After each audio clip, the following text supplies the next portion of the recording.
Titanfall is a great game. That was my opinion after the first game I played of it on its launch day, and that's my opinion today as I play the Expedition DLC. Based on internet opinions I read and YouTube videos I watch, it's in vogue to hate on this game right now, and really to hate on the Xbox One in general, but I think the hate is a little bit misplaced and a little bit exaggerated. I have a theory about why all this hate exists, and I want to take an opportunity to say that Titanfall does a lot more things right than it does wrong. Anytime we judge something, we need to address the fundamental question of compared to what? What are the criteria to which we are going to hold Titanfall? This is where I think a lot of the hate for this game comes from. Since the launch of Xbox One, which was and still is riddled with basic functionality problems, Titanfall was supposed to be the savior. Ghost sucks? Oh well, wait for Titanfall, cause that's gonna rule. Battlefield 4 is glitchy? Oh well, wait for Titanfall, cause that's gonna be the new best game ever. Your wife left you? Your dog died? Your house burned down? Wait for Titanfall, because once that game comes out, none of that shit's gonna matter anyway. That might be exaggeration there, but so too exaggerated were the expectations for this game. I am as critical of the Xbox One's problems as anybody else.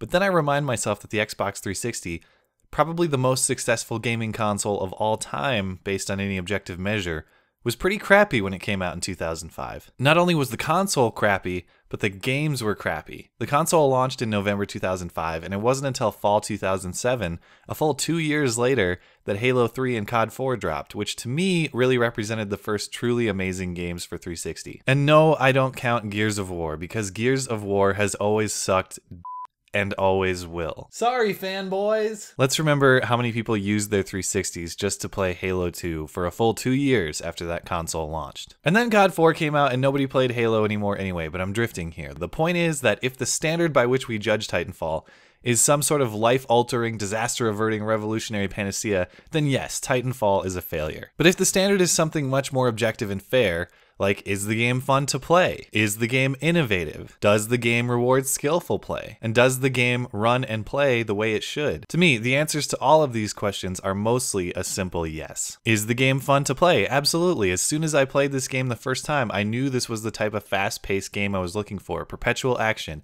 amazing superhuman agility skills, always something to shoot, never a dull moment. Is the game innovative? For me, yes, though I won't claim it to be revolutionary. The system of bots maintains the perpetual action without chaos. The agility skills allow players to move in ways that haven't been fully fleshed out in a lot of popular first-person shooters. An underrated aspect of this game is its ability to integrate pilots and titans on large-scale maps in a balanced way. A skilled titan player can absolutely wreck an enemy team with his mech, but a skilled pilot player can take that titan out fairly quickly. To me, there's enough innovation and creativity in this game to satisfy my appetite. Does the game reward skillful play? Yes. Building your Titan is all about racking up as much score as quickly as you can. None of this camp for a nuke or camp for a Moab shit. You get amazing movement ability and a direct incentive to move quickly. Don't get me wrong, there are plenty of people who camp this game, which quite frankly blows my mind. But in that context, I blame the player, not the game. The game does everything it can to disincentivize camping, and for that I am thankful to Respawn. Does the game run and play the way it should?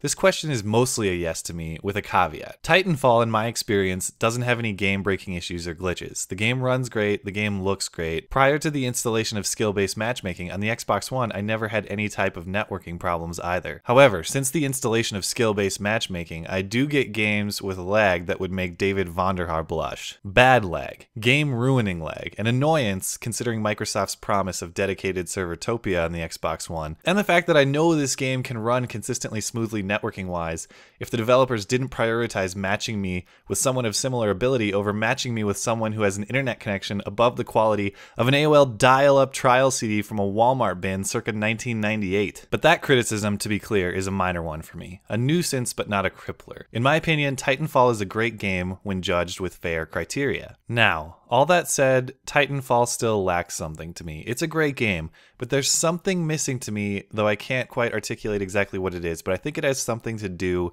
with variety. I don't necessarily want more weapons or more game types, but I want something that mixes up the predictability of the game a bit. As it stands, Titanfall, regardless of which game type you play, is always the same type of sequence. It's always kill a couple grunts, maybe pick off a pilot, call in your Titan, get in the Titan, kill a couple more things, get doomed, eject, and start over. There's no epic kill streak. There's little Titan variety. You know what you're gonna get each and every game. So while it's fun, it's predictably fun, and unfortunately with something that's predictably fun, All it takes is time for the predictability to eclipse the fun. I feel conflicted about this. On the one hand, I appreciate Titanfall's simplicity. I like not having 4.3 million perks like Ghosts, and not having 1.6 billion weapons like Battlefield 4. I like the game because it's not gimmicky and full of stupid beepity bops like Mr. Schwanz might say. But on the other hand, there needs to be some additional spice in this recipe. I can't exactly say what that spice should be, but then again, I'm not a game chef either. I'm a game player, and that entitles me to have ridiculous opinions, make preposterous claims, and hold developers to standards so high that a team of Jesus Christ, Chuck Norris, and MacGyver couldn't satisfy them. Why? Because I paid my goddamn $60, that's why. So anyway, my opinion, Titanfall is a great game, a great base on which to build. And just like Modern Warfare 2 spiced up COD 4, so too I want Titanfall 2 to spice up Titanfall. Okay, whatever. Bye.